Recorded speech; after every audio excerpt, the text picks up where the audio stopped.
What's up mga kabaro? Ako po si Ludi Onit at ako po ay nagtatrabaho dito sa Japan bilang butcher, meat cutter sa isang meat processing plant.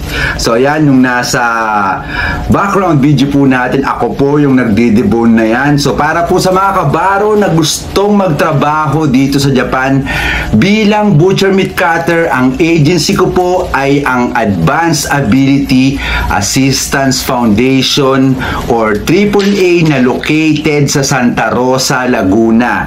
So paano po makapunta dito sa agency na ito? Ang opisina po nila from Balibago, Santa Rosa. Sakay lang po kayo ng tricycle. Sabihin nyo lang po Crosstown Mall. Ito po ay located sa Pulong, Santa Cruz. Barangay Pulong, Santa Cruz. So magpahatid lang po kayo.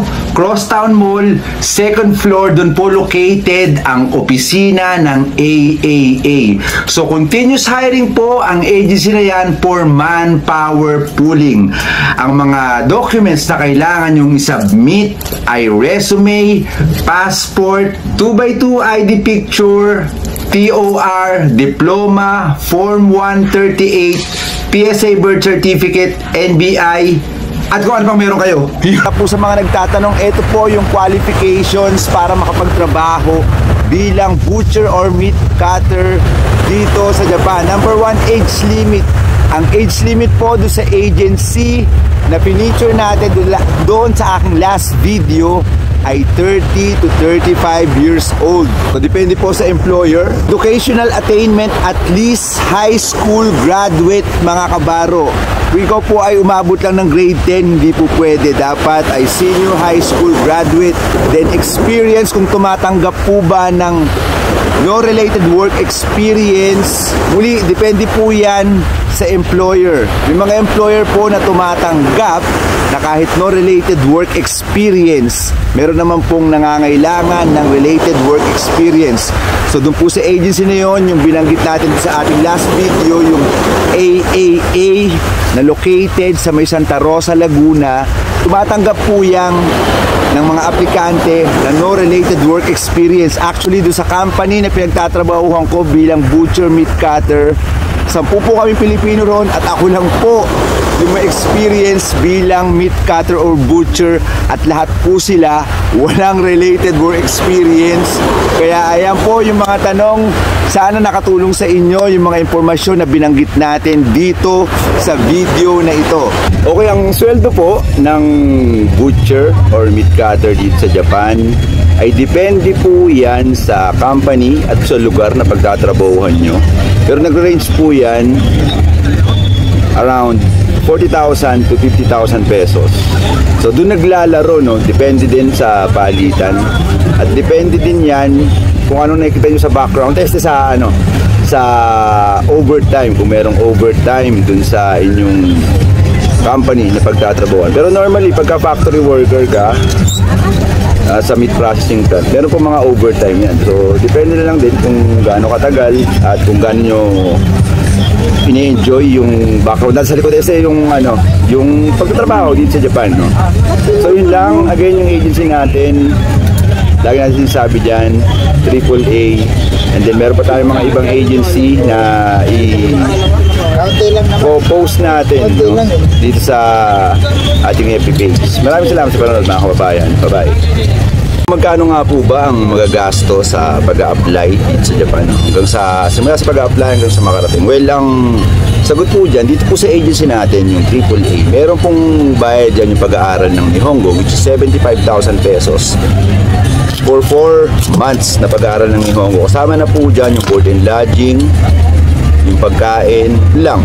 Tapos siyempre yung mga personal na expenses, kagaya ng pamasahe nyo kung saan kayo manggagaling.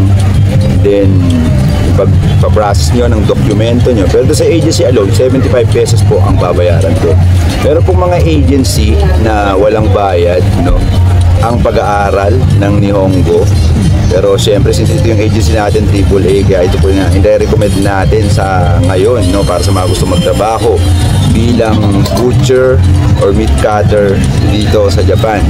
So may gastos ngayon kung wala tayong pangbayad in cash. Meron po silang lending agency na nire-refer. So, bibigay ng agency yung details sa inyo, tapos kayo yung magpaprocess dun sa lending agency. Before po kayo umalis, doon nyo makukuha yung pera, and then babayad dun sa agency o through bank deposit.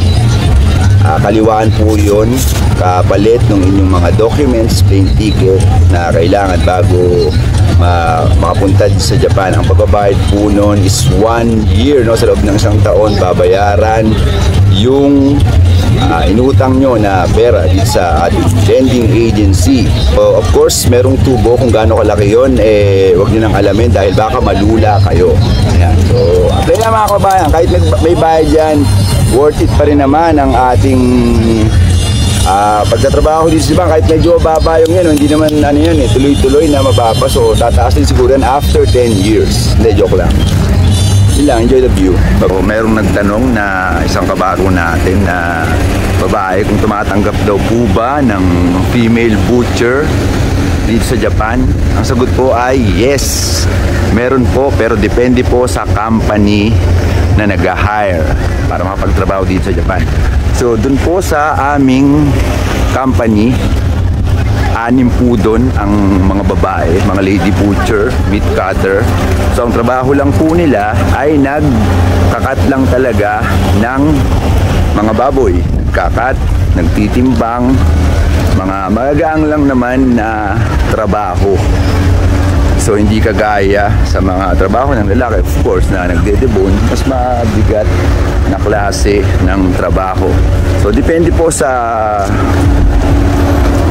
employer na mag-hire, no, do sa agency na yon. I-try nyo na lang din mag-walk-in dyan sa ating agency, ang AAA na located sa Santa Rosa, Laguna. And take note, lahat po ng mga katrabaho nating babae sa company na yon, lahat po sila ay walang related work experience na pagkatrabaho, no, bilang butcher or meat cutter. So para sa mga kababayan natin na mga gusto magtrabaho bilang butcher or meat cutter, yan, apply lang po kayo dyan sa AAA, located again sa Santa Rosa, Laguna. Good luck sa pag-apply mga kababayan. Bye-bye. Meron po akong kakilala dito na nagtatrabaho din sa isang meat processing plant, no? At ang trabaho nila doon ay slaughterman. Actually, hindi lang po slaughterman. So, ang process po ng pagtatrabaho nila ay nagsisimula po sa pag-slaughter. So, slaughtering, then after nilang mag-slaughter, diretso po sila ng deboning.